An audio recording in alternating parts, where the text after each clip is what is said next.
આપણો તિરંગો ઝૂકવો ના જોઈએ. ભારત માતા કી ભારત માતા કી. ગુજરાતના મુખ્યમંત્રી શ્રીમાન ભૂપેન્દ્રભાઈ પટેલ, કેન્દ્રમાં મંત્રીમંડળના મારા સાથી મનોહરલાલજી, મંત્રીમંડળના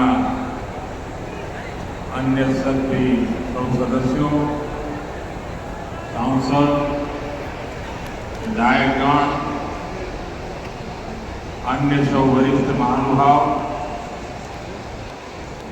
અને કચ્છના મારા વાલા ભાઈઓ અને બહેનો,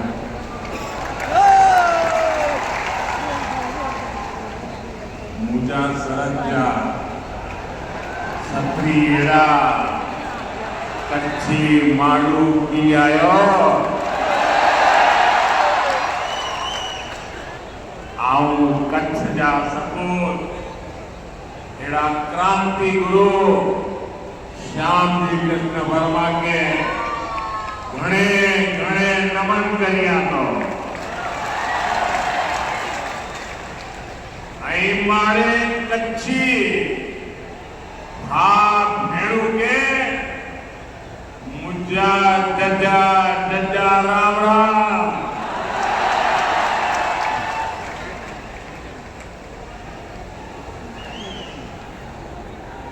साथियों,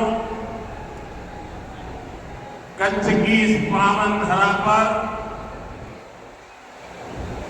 आशापुरा माता के आशीर्वाद हमारी सारी आशाएं पूरी कर. आशापुरा माता ने हमेशा इस धरती पर अपनी कृपा रखी. आज कच्छ की धरती से आशापुरा को श्रद्धापूर्वक नमन करता हूं और सभी जनता जनार्दन को प्रणाम करता हूं. साथियों, मेरा और कच्छ का नाता बहुत पुराना है. आप लोगों का प्यार भी इतना है कि मैं अपने आप को कच्छ आने से कभी रोक नहीं पाता.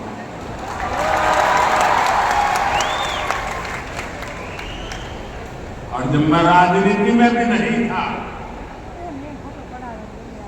सत्ता से मेरा कोई लेना देना नहीं, उस समय भी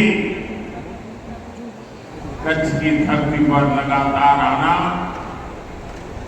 मेरी सहज कार्य रचना हुआ करती थी.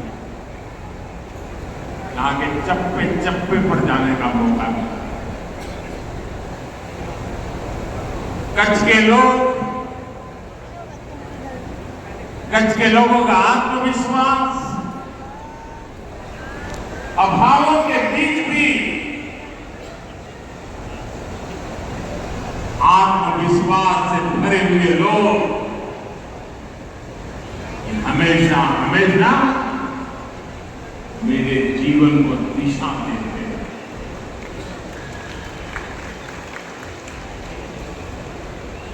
जो पुरानी पीढ़ी के लोग हैं वो जानते हैं, वर्तमान पीढ़ी को शायद पता नहीं है. आज तो यहाँ का जीवन बहुत आसान हो गया, लेकिन तब हालात कुछ और हुआ. जब मुख्यमंत्री के रूप में याद है, जब पहली बार नर्मदा का पानी कच्छ की धरती पर आया, शायद वो दिन कच्छ के लिए दिवाली बन गया था. और ऐसी दिवाली पहले कभी भी कच्छ ने नहीं होती जो उस दिन हमने देखी. पानी के लिए सदियों से तरसता कच्छ,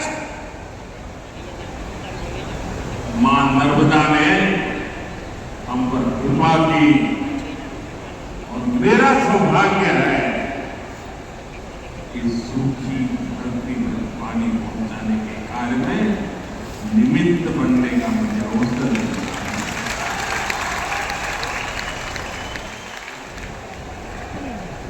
मैं जब मुख्यमंत्री था, लोग गिनते थे कि मुख्यमंत्री जी कितनी बार कच्चा है, हिसाब लगाते। कुछ लोग तो कहते थे मोदी जी ने सेंचुरी लगा दी।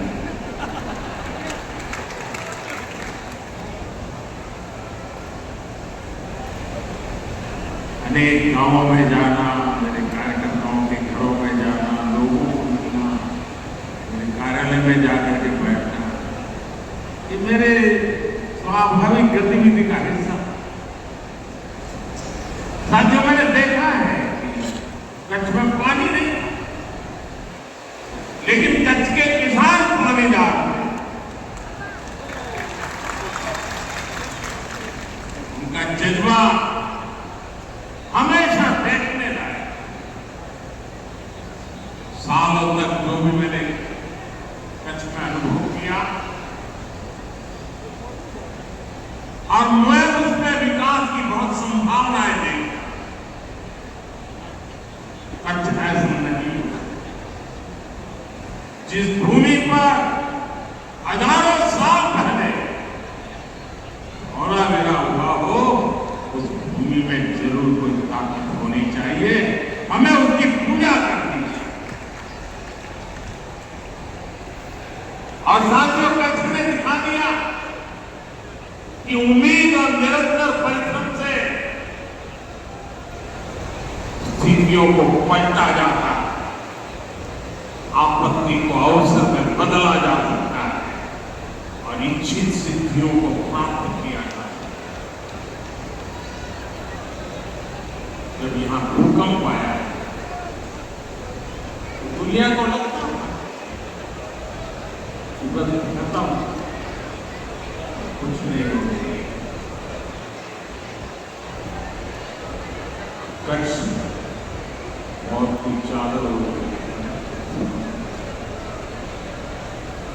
लेकिन साथियों, मैंने कभी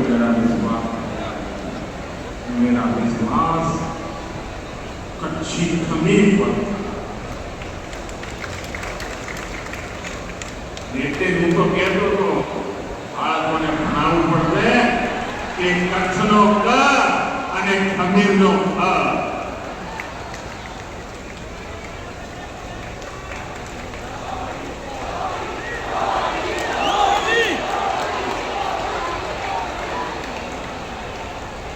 लेकिन मुझे विश्वास था कि कच्छ इस संकट को परास्त करेगा, भूकंप को भी कंपा करके मेरा कच्छ मानव खड़ा हो जाएगा। और आपने बिल्कुल वैसा ही किया।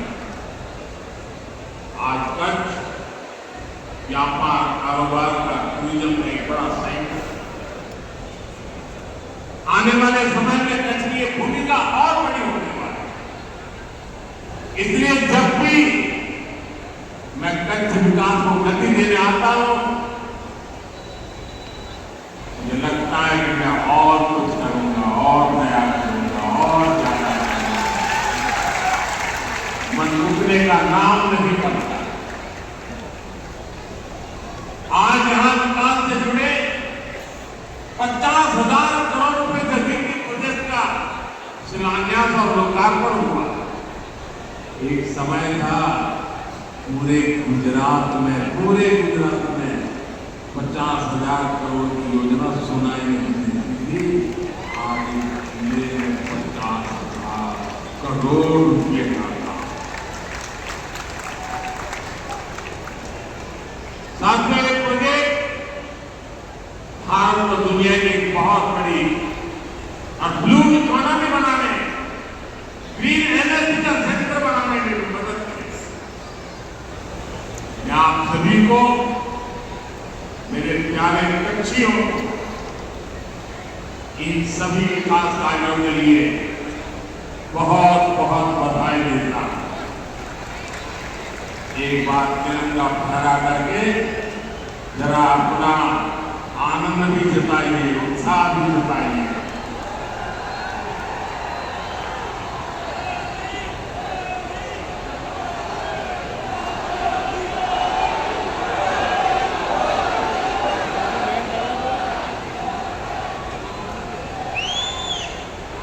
साथियों, हमारा कच्छ हरित ऊर्जा का दुनिया का सबसे बड़ा केंद्र बन रहा है। आप सुन रहे हो क्या कहा मैंने? दुनिया का सबसे बड़ा होने का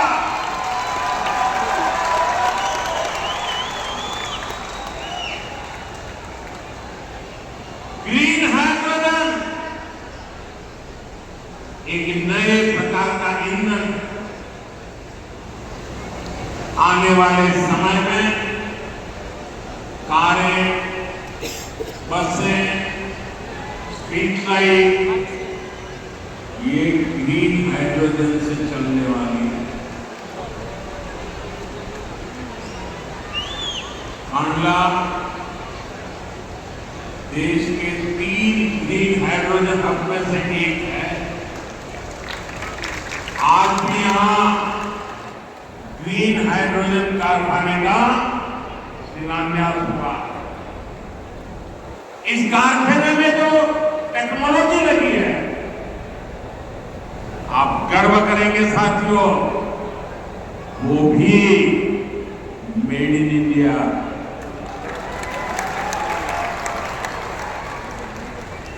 हमारा कच्छ भारत की सौर क्रांति के भी केंद्र में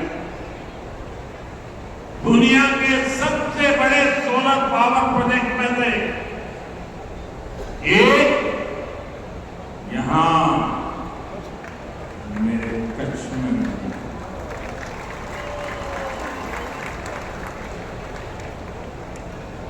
एक जवान हो तो अपने कच्छ में वर्णन के लिए भाई हमारा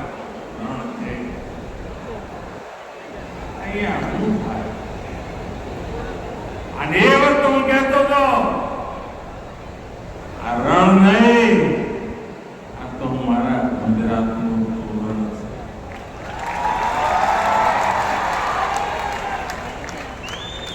अनेक रण या धूळनी डमरीओ અને ખારા પાન આપણને ઘેરતા હતા। એ જ રણ હવે આપણને નહીં, આખા હિન્દુસ્તાનને ઊર્જાવાન બનાવવા। हावड़ा कॉम्प्लेक्स के कारण कच्छ पूरी दुनिया के एनर्जी मैप में अपनी जगह बनाने लगा। साथियों, हमारी सरकार का प्रयास है कि आपको पर्याप्त बिजली भी मिले और बिजली का बिल भी 0 हो। और इसलिए हमने पीएम सूर्यघर मुफ्त बिजली योजना शुरू की।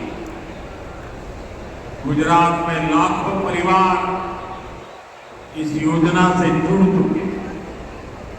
भाई और बहनों, दुनिया के जिन भी देशों ने समृद्धि पाई है, महासमुंदर समृद्धि का एक बहुत बड़ा कारण है। यहां भी धोलावीरा का उदाहरण हमारे सामने है। लोथल जैसे प्राचीन पोर्ट सिटी आवा भारत की प्राचीन सभ्यता की समृद्धि के केंद्र रहे। हमारा पोर्ट लेक डेवलपमेंट का विजन इसी महान विरासत से प्रेरित। भारत पोर्ट के इर्द बसे शहरों को विकसित कर रहा है। सीपुर से लेकर टूरिज्म और ट्रेड तक कोस्टल रीजन में देश के नए इकोसिस्टम का निर्माण कर रहा है। देश पोर्ट के विस्तार और आधुनिकीकरण, उस पर बहुत बड़ा निवेश करना, इसके परिणाम भी शानदार है। देश के कुछ बड़े पोर्ट ने पहली बार एक साल में record 15 crore ton cargo handle किया। इसमें हमारा कंडला का दीनदयाल पोर्ट भी शामिल है। देश के कुल समुद्री व्यापार कारोबार का लगभग 1/3 हिस्सा अकेले हमारे कच्छ के ही बंदरगाह से हैंडल होता है। इसलिए कांडला और मुंद्रा पोर्ट की कैपेसिटी को, उसकी कनेक्टिविटी को लगातार बढ़ाया जा रहा है। आज भी यहां शिपिंग से जुड़ी कई सुविधाओं का लोकार्पण किया गया। यहां नई जेटी बनाई गई, यहां ज्यादा से ज्यादा सामान स्टोर हो सके, इसके लिए कार्गो स्टोरेज सुविधा बनाई गई। इस वक्त बजट में हमने मैरीटाइम सेक्टर के लिए एक स्पेशल फंड की घोषणा की है। बजट में शिप बिल्डिंग पर भी जोर दिया गया। हम अपनी जरूरत के लिए भी और दुनिया की जरूरत के लिए भी भारत में ही बड़े जहाज बनाएंगे। एक जमाना था, આપણું માંડવી તો એના જ માટે મશહૂર હતું। મોટા મોટા જહાજ આપણા લોકો બનાવતા હતા। આજે પણ એ શક્તિ માંડવીમાં જોવા મળે।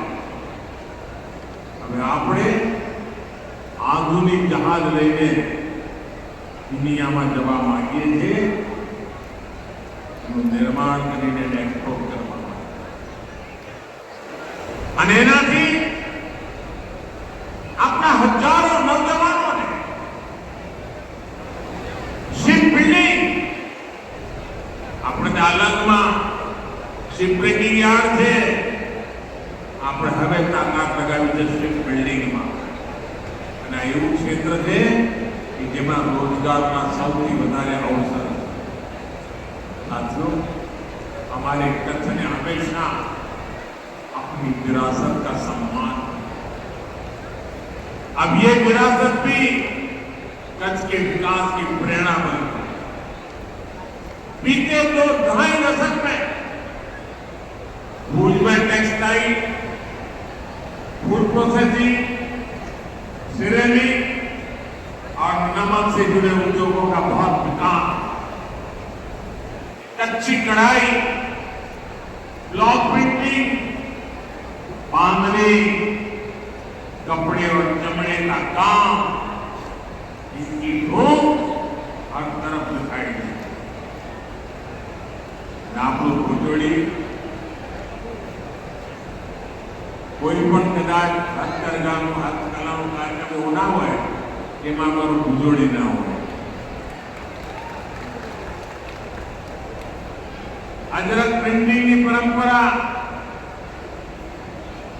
कच्छમાં अनूठी है।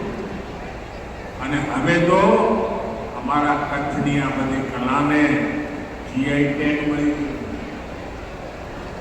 એની ઓળખ ઊભી થઈ છે, દુનિયામાં એની ઓળખ ઊભી થઈ ગઈ। यानी अब इस पर मोहर लग गई है कि मूल रूप से ये कला कच्छ की है। ये विशेष रूप से हमारे जनजातीय परिवारों के लिए, कारीगरों के लिए बहुत बड़ी पहचान है। इस वक्त के बजट में केंद्र सरकार ने चमड़ा और कपड़ा उद्योग के लिए अनेक घोषणाएं की। साथियों, में कच्छ के किसान बहनों और भाइयों को, परिश्रम को भी नमन करता। आपने मुश्किल चुनौतियों के बीच में हार नहीं मानी। एक समय था जब गुजरात में पानी सैकड़ों फीट नीचे चला गया।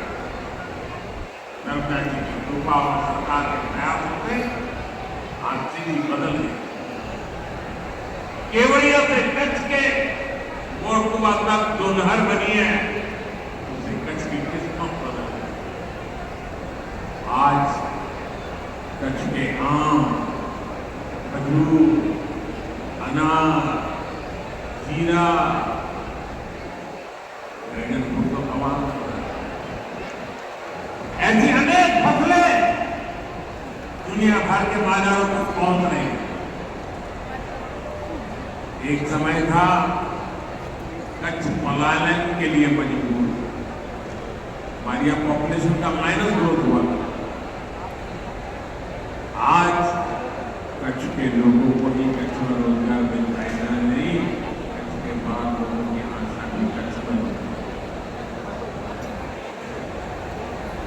साथ देश के नौजवानों को ज्यादा से ज्यादा रोजगार मिले, ये भाजपा सरकार की प्राथमिकता है। टूरिज्म एक ऐसा सेक्टर है जिसमें बहुत बड़ी संख्या में रोजगार है। कच्छ में इतिहास भी है, संस्कृति भी है, प्रकृति भी है। मुझे खुशी है कि कच्छ का रणोत्सव दिनों दिन नई बुलंदी की तरफ बढ़ रहा है। ये जो स्मृतिवन हमारे भुज में बना है, इसको यूनेस्को ने दुनिया का सबसे खूबसूरत संग्रहालय माना है। आने वाले समय में यहाँ के पर्यटन में और विस्तार है। घोरडो गांव दुनिया के बेस्ट टूरिज्म विलेज में से एक है क्या? घोरडो वाले आज यहाँ जरा तिरंगा फहराइए।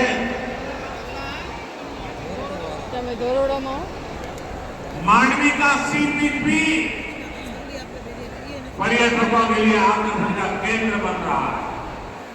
और मैं तो भूपेंद्र भाई को रिक्वेस्ट करता हूं, अच्छे सारे नेता यहाँ बैठे हैं,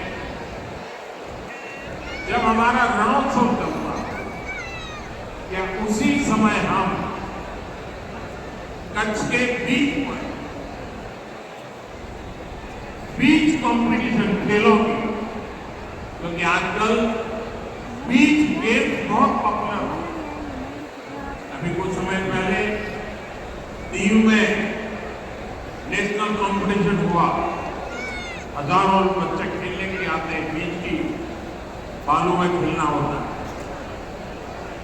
मैं चाहूंगा कि रेगुलरली जब रणोत्सव चलता हो उसी समय हमारे मांडवी के बीच पर देश भर के लोग आए, खेले और बीच उत्सव, यानी एक प्रकार से कच्छ टूरिज्म के अंदर नई नई ऊंचाइयों को प्राप्त करता है। आपको जो भी मदद चाहिए मैं तो महसूस ही हूं हमेशा।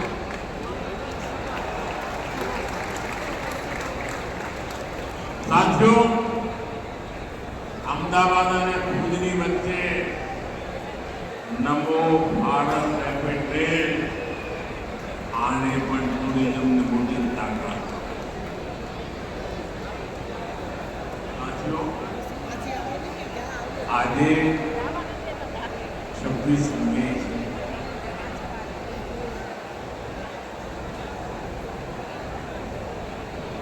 ये ठंडा पड़ी गया।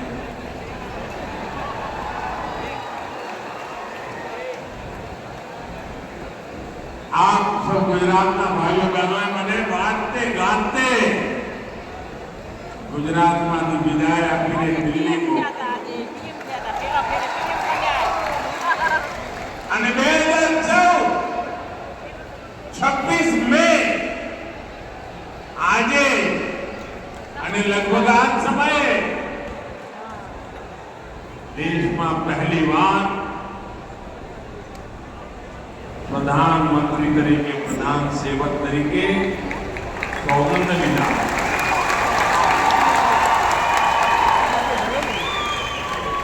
आपना आशीर्वाद की 26 मई 2014 गुजरात सेवाમાંથી આગળ વધીને રાષ્ટ્ર સેવામાં 11 વર્ષની યાત્રા અને વિધિના યોગાનું યોગનું 26 મઈ प्रधानमंत्री पद ने 11 वर्ष था। અને જે દિવસે મેં સોગંદ વિધિ લીધી હતી ત્યારે દેશ દુનિયામાં ઇકોનોમીમાં 11 નંબર પર હતો અને આજે 11 વર્ષે 4 નંબર પર પહોંચી.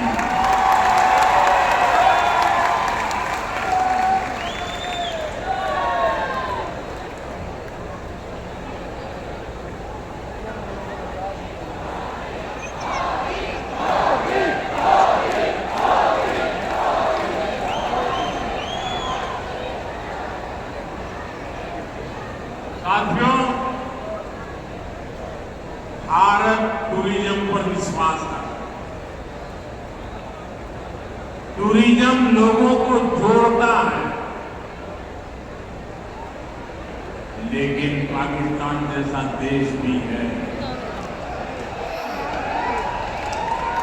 जो टेररिज्म को ही टूरिज्म मानता है. ये दुनिया के लिए बहुत बड़ा खतरा है. हमारे गुजरात में कच्छ के लोगों को पता होगा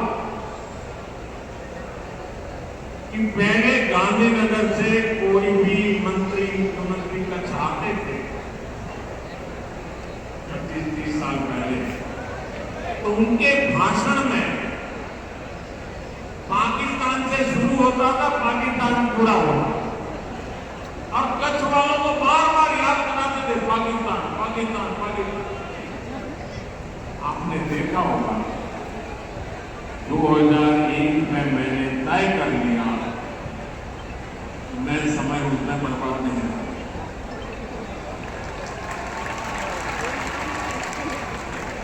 मैं कभी भी उस चीज की जिक्र ही नहीं करता था. मैं सिर्फ कच्छ की ताकत की बात करता.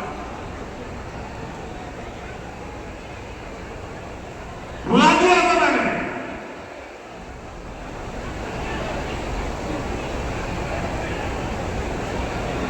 और कच्छ के लोगों ने पूरे सामर्थ्य के साथ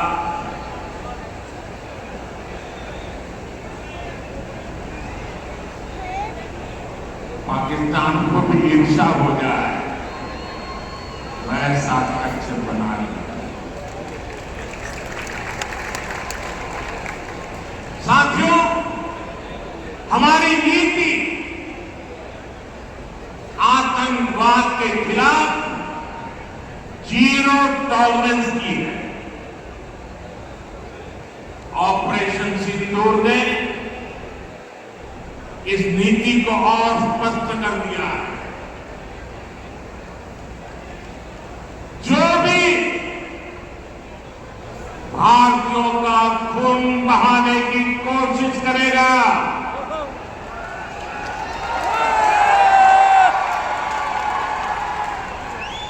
उसको उसकी भाषा में जवाब दिया.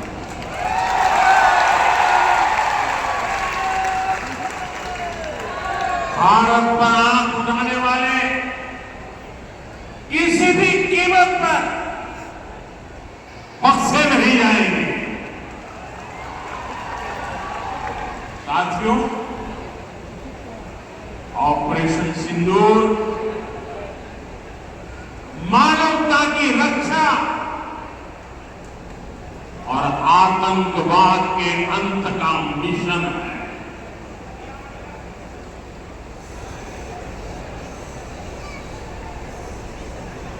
22 मई के बाद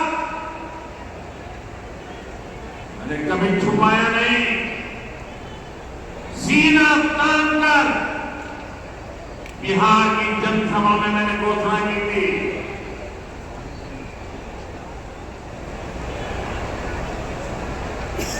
आतंकवाद के ठिकानों को मिट्टी में मिला.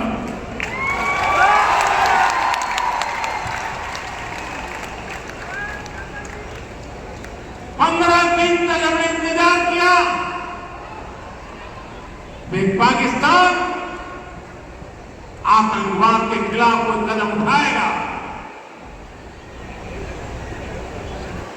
लेकिन शायद आतंकवाद ही उसकी रोजी हो. जब उन्होंने कुछ नहीं किया, फिर देश की सेना की खुली छूट गई। भारत के टारगेट पर आतंकवादियों के हेडक्वार्टर सैकड़ों किलोमीटर अंदर जाकर के अगल बगल में किसी का भी नुकसान हुए बिना सीधी चोट लग गया,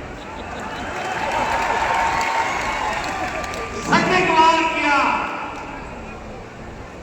ये दिखाता है कि हमारी सेना कितनी सक्षम और कितनी अनुशासित है। हमने दुनिया को दिखाया कि हम आतंकवाद के अड्डों को, ये ठिकानों को यहां बैठे बैठे मिट्टी में मिला सकते हैं। साथियों, भारत की कार्रवाई से पाकिस्तान कैसे बौखला गया, ये भी हमने देखा है।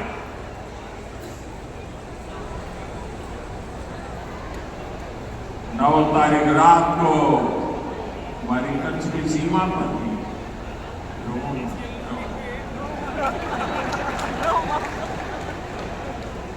उनको लगता था कि मोदी गुजरात का है तो जरा गुजरात में कमाल करने मालूम नहीं है। जरा 71 को याद कीजिए कि जो वीरांगना यहाँ आई थी ना, उन्होंने मुझे फूल चढ़ाया।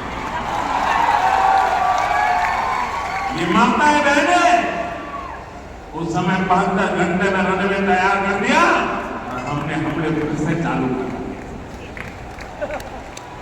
और आज मेरा सौभाग्य है कि 71 की लड़ाई में उस वीरांगना माताओं ने आकर के मुझे आशीर्वाद दिए हैं। इतना ही नहीं, सिंदूर के वृक्ष का पौधा भी दिया है। माता बहने, आपका दिया हुआ ये पौधा अब पीएम हाउस में लगेगा।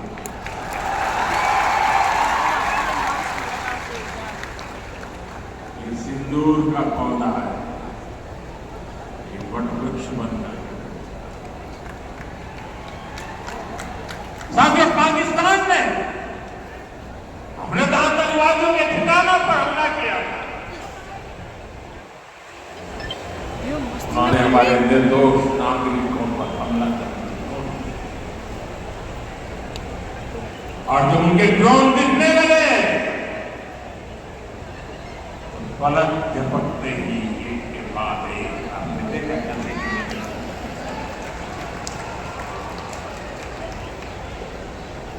अब तक भारत ने उनकी सेना पर 2 गुनी ताकत से हमला किया। भारत ने जिस सटीकता से पाकिस्तान के एयरबेस को, उनके सैनिक ठिकानों को तबाह कर दिया, सिर्फ दुनिया हैरान हो गई। मैंने कहा आपने तो समय की लड़ाई थी, पर पूरा पाकिस्तान काम कर रहा है।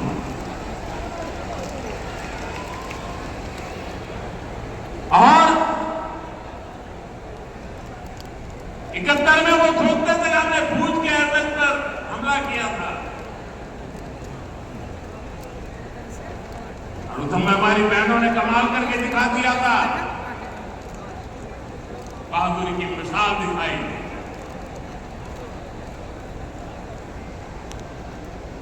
साथियों,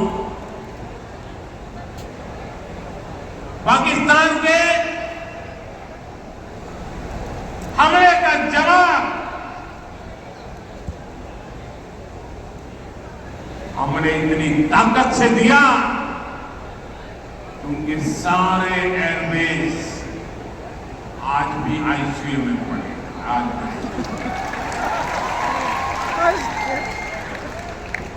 अब तब जाकर के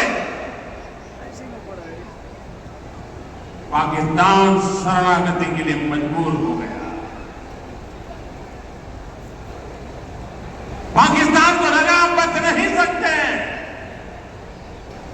भारत ने रौद्र रूप दिखा दिया और आखिरकार हमारी सेना का पराक्रम था, ये हमारी सेना का साहस था, ये हमारी सेना का सैनिक ऑपरेशन था। कुछ ही घंटों में पाकिस्तान ने सफेद झंडा फहराना शुरू कर दिया। उन्होंने कहा कि हम गोली नहीं चलाना चाहता। मैं कहा हमको पहले भी कह देते थे भाई, मैं तो पहले ही कहा था। उन्हें आतंकवाद के ठिकानों को तोड़ना था, मारना था, सबक सिखाना था। उसके बाद तुम्हें चुप रहने की जरूरत है, लेकिन तुमने गलती की तो तुम्हें सजा भी भुगतनी पड़ी। साथियों, भारत की लड़ाई सीमा पार पल रहे आतंकवाद से। जो आज इस आतंकवाद को पाल पोस रहा है, उससे हमारी दुश्मनी। मैं कच्छ की धरती से, पाकिस्तान की सीमा पर सटा हुआ मेरा जिला है, मैं पाकिस्तान के लोगों को भी कहना चाहता हूं, क्या पाया आपने? हिंदुस्तान दुनिया की चौथी इकोनॉमी बन गया और तुम्हारा हाल क्या है? तुम्हारे बच्चों के भविष्य को बर्बाद किसने किया? मैं दर दर भटकने के लिए मजबूर किसने किया? आतंकवाद के आकाओं ने।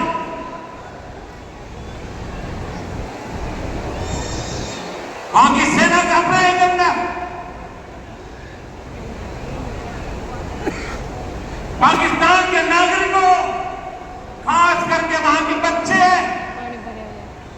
मोदी की बात कान खोल करके सुन लो।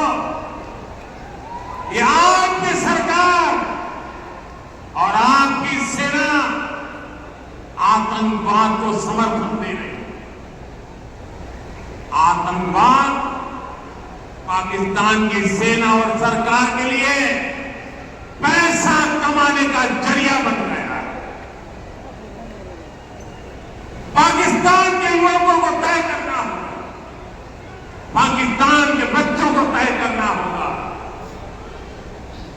क्या ये रास्ता उनके लिए ठीक है? क्या उनका भला हो रहा है? सत्ता के लिए जो एक खेल खेलने जा रहे हैं, क्या उनसे पाकिस्तान के बच्चों की जिंदगी बनेगी? मैं पाकिस्तान के बच्चों को कहना चाहता हूं, आपके हुक्मरान, आपकी सेना आतंकवाद के साए में पड़ रही है, आपके जीवन में खतरे पैदा कर रही है, आपके भविष्य को नष्ट कर रही है, आपको अंधेरे में धकेल रही है। पाकिस्तान को आतंक की बीमारी से मुक्त करने के लिए पाकिस्तान के अवाम को आगे आना, पाकिस्तान के नौजवानों को आगे आना, सुख चैन की जिंदगी जियो, रोटी खाओ, मेरी गोली तो।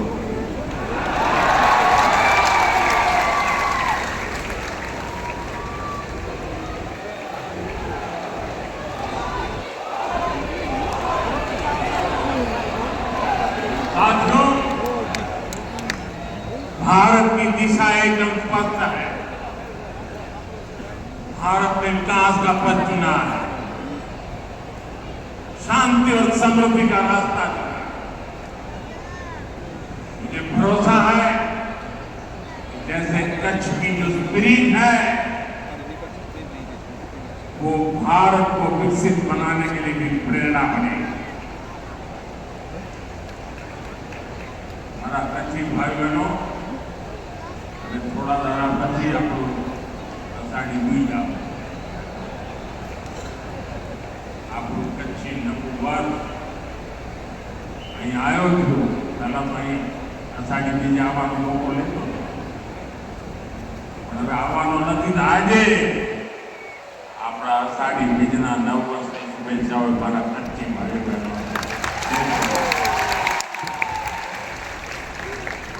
કચ્છના મારા વાલા ભાઈ બહેનો, આપનો પ્રેમ, આપના આશીર્વાદ. આજે જે રોડ શો કર્યો આટલી ગરમી એરપોર્ટ અહીં સુધી માનવ મહેરામણ કચ્છને મારા 100